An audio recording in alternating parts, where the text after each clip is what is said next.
اب جو لوگ عمران خان صاحب سے ملنے کے لیے گئے اس میں شیخ وقاص اکرم صاحب نے کنفرم کیا کہ شاہ فیصل صاحب گئے تھے، سلمان اکرم راجہ صاحب گئے تھے، ملک فیصل صاحب گئے تھے، اور ان سارے لوگوں کو روک دیا گیا اور ان لوگوں کو 2 کلومیٹر پہلے روکا گیا بقول ان کے پاکستان تحریک انصاف کے سیکٹری انفارمیشن کے بقول شیخ وقاص اکرم کے 2 کلومیٹر پہلے روکا گیا اور پھر ایک سیمی ناکا ٹائپ کا لگایا گیا تھا کہ جو پاکستان تحریک انصاف کے ملاقاتوں والے لوگ ہیں ان کو روک لو، باقی لوگوں کو وہ جانے دیتے تھے، کام چل رہا تھا۔ تو اس میں عمران خان صاحب کی بہنوں کو بھی روکا گیا ہے، لیکن پھر 1.5 گھنٹے تک عمران خان صاحب کی جو بہنیں ہیں ان کو وہاں پہ انتظار کروایا گیا اور اس کے بعد بالآخر عمران خان صاحب سے ان کو ملاقات کے لیے اندر بھیجا گیا۔ اب علیمہ خان صاحبہ کہتی ہیں کہ کوئی پارٹی میں آئے یا نہ آئے ہمیں اس سے فرق نہیں پڑتا، ہمارے لیے عمران خان اہم ہے، ہمیں اڈیالہ جیل سے 2 کلومیٹر پہلے روک دیا گیا، اس سے پہلے بھی ہمیں یہی روکا گیا تھا، یہاں اور کسی کو نہیں روکا جا رہا، بتایا جا رہا ہے کہ یہاں سرچ آپریشن ہو رہا ہے، صرف پی ٹی آئی کے لوگوں کو روکا، باقی سب کو جانے دے رہے ہیں۔ یعنی جو عمران خان کی بہنیں انہیں روک دیا، جو ان کو ملنے آ رہے ہیں انہیں روک دیا، باقی لوگوں کو جانے دے رہے ہیں۔ یہ اسپیشل ٹریٹمنٹ پاکستان تحریک انصاف کے ساتھ ہو رہا ہے۔ انہوں نے کہا جی کہ عمران خان صاحب کے مقدمے کی سماعت بھی بہت آگے لے گئے ہیں اور بغیر کسی وجہ کے آج ہمارا عمران خان سے ملنا بہت ضروری ہے تاکہ ہماری تسلی ہو سکے کہ عمران خان صاحب بالکل ٹھیک ہے۔ انہوں نے کہا ہمیں سمجھ نہیں آ رہی کہ عمران خان بہت صحت مند ہیں، ورزش کرتے ہیں اور کم کھانا کھاتے ہیں، جیل کو بند کرنے کے لیے یہ بہانہ نہیں بنا سکتے کہ عمران خان صاحب کی طبیعت خراب ہے۔ پھر میڈیا کے اوپر ایسی خبریں بھی چلائی جاتی ہیں، اس کے بارے میں انہوں نے بعد میں آ کے بات کی۔ اب علیمہ خان صاحبہ کہتی ہیں کہ عمران خان صاحب نے اندر کیا کہا۔ پہلے ایک سٹیٹمنٹ جو عمران خان صاحب کے حوالے سے کوٹ ہوا وہ یہ ہے کہ بشرا بی بی کو قید تنہائی میں رکھ دیا گیا ہے تاکہ وہ بریک ڈاؤن ہو جائے، ٹوٹ جائے، اور میں مان جاؤں، چاہے دھمکیاں دے، دباؤ ڈالے، میں ڈیل نہیں کروں گا۔ یہ عمران خان صاحب کا سٹیٹمنٹ ہے۔ اب عمران خان صاحب کی بہن علیمہ خان بتاتی ہے کہ عمران خان صاحب نے بتایا کہ جنرل عاصم منیر کے حکم پر اڈیالہ میں بیٹھا ہوا کرنل ہم پر مزید سختیاں کروا رہا ہے۔ بشرا بی بی کو مکمل طور پر اکیلے رکھا گیا ہے تاکہ ان کا بریک ڈاؤن ہو اور یہ مجھ سے ڈیل کر سکے، لیکن میں کوئی ڈیل نہیں کروں گا۔ اچھا، یہ انہوں نے دونوں چیزوں کو جوڑا، ایک تو یہ خواتین کو روک دیا 2 کلومیٹر پہلے کہ آپ جا نہیں سکتے اپنے بھائی کو ملنے کے لیے، 70 سال کی عمر ہے ان خواتین کی اور ان کے ساتھ یہ سلوک ہو رہا ہے۔ دوسرا، جیل کے اندر جو کرنل ہے اس نے بشرا بی بی کو جیل میں قید تنہائی میں ڈال دیا عمران خان صاحب کی بقول۔ 3 ہفتے سے عمران خان صاحب کی ملاقات نہیں کروائی جا رہی، یہ کلیم کیا گیا ہے۔ دوسرا، جو لوگ ملنے گئے ہیں بیچارے ان کو 2 کلومیٹر پہلے روک دیا گیا ہے۔ اب اس میں عمران خان کا سٹیٹمنٹ بھی میں نے آپ کو بتا دیا، میں نے آپ کو یہ بھی بتا دیا کہ علیمہ خان نے کیا کہا، اور علیمہ خان نے ایک پیغام پہنچایا سلمان اکرم راجہ صاحب کو۔ سلمان اکرم راجہ صاحب کہتے ہیں کہ مجھے علیمہ خان صاحبہ نے پیغام دیا عمران خان صاحب کا، حکم پہنچایا ہے کہ جو تمہاری ذات کے حوالے سے بھونک رہے ہیں ان کے منہ توڑ جواب دو۔ یعنی اب منہ توڑ جواب آپ بھی دیں، ان کو سلمان اکرم راجہ صاحب کو کہا۔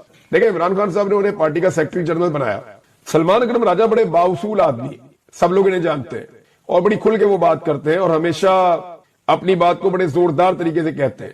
اب ان کے اوپر لگاتار اٹیک ہو رہا ہے کیونکہ یہ اسٹیبلشمنٹ کے سامنے ایسا لگتا ہے کہ شاید سرنڈر نہیں کر رہے یا ان کی پوائنٹ سے باہر ہے، تو سلمان اکرم راجہ صاحب پہ اٹیک ہوتا ہے، بار بار ہوتا ہے۔ پارٹی کے اندر سے شیر افضل مربت کو عمران خان صاحب نے اسی لیے نکالا کہ وہ پارٹی ڈسپلن کے خلاف جا کر سلمان اکرم راجہ صاحب کے اوپر اٹیک کرتے ہیں۔ سلمان اکرم راجہ صاحب نے ایک اور سٹیٹمنٹ دیا، یہ بڑا خوفناک سٹیٹمنٹ ہے۔ یہ سٹیٹمنٹ یہ بتاتا ہے کہ پاکستان کے اندر اب جمہوریت نام کی کوئی چیز نہیں ہوگی۔ انہوں نے کہا مجھے ایک بڑے معتبر اور مقتدر شخص نے کہا، اب یہ کوئی بہت اسٹیبلشمنٹ کا ہی بندہ ہے جس کا وہ اشارہ کر رہے ہیں، کیونکہ مقتدر تو وہی ہے، اقتدار تو نہ حکومت کے پاس ہے، نہ سیاستدانوں کے پاس ہے، نہ بیوروکریسی کے پاس ہے، تو ایکچولی تو یہ اسٹیبلشمنٹ ہے جس کی وہ بات کر رہے ہیں۔ انہوں نے کہا کہ اب سب کو امیدوار بننے سے پہلے ہم سے اجازت لینا ہوگی، ہم سے اجازت لینا ہوگی۔ اگر کسی نے الیکشن میں جانا ہے، الیکشن لڑنا چاہتا ہے تو پہلے ہم سے اجازت لو۔ جو ہم سے اجازت لے گا وہی فارم 47 پائے گا، اسی کو دیں گے ہم فارم 47 جیت کا۔ جو پرچی ہے اس کے ہاتھ میں پکڑائیں گے تو جیت گیا ہے، جس کو ہماری طرف سے NOC ہوگا۔ اب مریم نواز نے عجیب و غریب باتیں کرنا شروع کر دی۔ آپ کو یاد ہے خاتون نے جھوٹ ہی بولا ہمیشہ، جب بولا سچ بولا تو بہت کم بولا۔ یعنی مجھے اچھی طرح یاد ہے مریم نواز وہی ہے جو کہتی ہیں کہ میری لندن تو کیا پاکستان میں بھی کوئی پراپرٹی نہیں ہے، تو وہاں لندن میں بھی پراپرٹی ہے، پاکستان میں بھی پراپرٹی ہے، مریم نواز کی تو ہر جگہ میں پراپرٹی ہے، اور جو ان کے پاس پیسہ ہے اس کا ان کے پاس حساب کتاب کوئی نہیں ہے۔ اب یہ ایک ایسی خاتون ہے کہتی ہے جی میں حلفاً کہتی ہوں کہ میں نے تو کبھی کسی کو اندر ڈالنے کا باہر نکالنے کا کہا ہی نہیں۔ مریم نواز کی خواہش پہ کتنے لوگوں کو جیلوں میں ڈالا گیا آپ اندازہ نہیں کر سکتے۔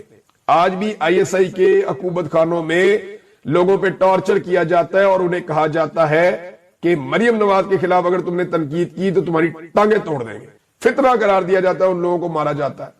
وہ صحافی جو آئے ہیں زعیم لغاری صاحب, وہ کیا بتا رہے ہیں؟ وہ یہ بتا رہے ہیں کہ وہاں لوگوں کو مارتے ہیں وہ.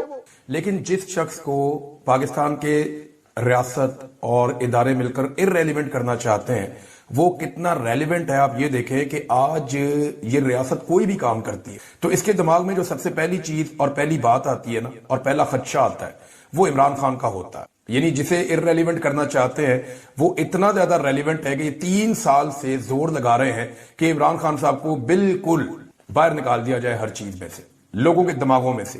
لیکن بات بن نہیں رہی ہے. کوئی چیز مہنگی کرنی ہوتی ہے یا سستی کرنی ہوتی ہے, ان کے دماغ میں عمران خان چل رہا ہوتا ہے. صبح اٹھتے ہیں عمران خان, شام کو سوتے ہیں عمران خان, ملک سے باہر جاتے ہیں عمران خان, ملک میں واپس آتے ہیں عمران خان, قانون سازی کرتے ہیں عمران خان. اس حکومت نے گزشتہ 3 سالوں میں لگ بھگ 1 درجن کے قریب یا اس سے زیادہ ایسے قوانین بنائے ہیں یا پاس کیے ہیں جو عمران خان ریلیٹڈ ہے. یعنی یہ آئے تو انہوں نے NRO 2 کیا, عمران خان کی وجہ سے اس قانون کو ادھر کر دو, اس کو ادھر کر دو, یہ والا قانون ایسے پاس کر دیتے ہیں, یہاں سے عمران خان کو پھنسا لیتے ہیں, الیکشن کمیشن کے ساتھ یہ کر دیتے ہیں, عدالت کے ساتھ یہ کر دیتے ہیں, جوڈیشری کو یوں کر دیتے ہیں, بیوروکریسی کو یہ کر دیتے ہیں, ہم احتجاج کے خلاف یہ والا قانون لے آتے ہیں. 1 درجن سے زیادہ ایسے قوانین میں آپ کو ابھی گنوا سکتا ہوں جو ہمارے ایوانوں کے اندر پاس ہوئے ہیں, اور وہ قوانین عمران خان سپیسیفک ہیں. چاہے وہ پیکا کا قانون ہو, چاہے پنجاب کے اندر میڈیا کو کچلنے کا قانون ہو, جو کچھ انہوں نے کیا ہے وہ سارا کچھ عمران خان سپیسیفک رہا ہے. یعنی جس آدمی کو ارریلیونٹ کرنا چاہتے ہیں وہ کتنا ریلیونٹ ہے کہ یہ جو بھی کرتے ہیں اس کے پیچھے مقصد کیا ہوتا ہے. عمران خان, ہمارے صدر پاکستان نے کچھ ایسے آرڈیننس پاس کیے, اور کچھ نہیں, یہ بہت سارے ہیں ایسے آرڈیننس پاس کیے ہیں جو عمران خان سپیسیفک ہیں, اور بار بار پاس کیے آرڈیننسز کہ عمران خان کو قابو کرنا ہے. خاص طور پہ یہ قاضی فائد عیسیٰ کے دور میں کرتے تھے.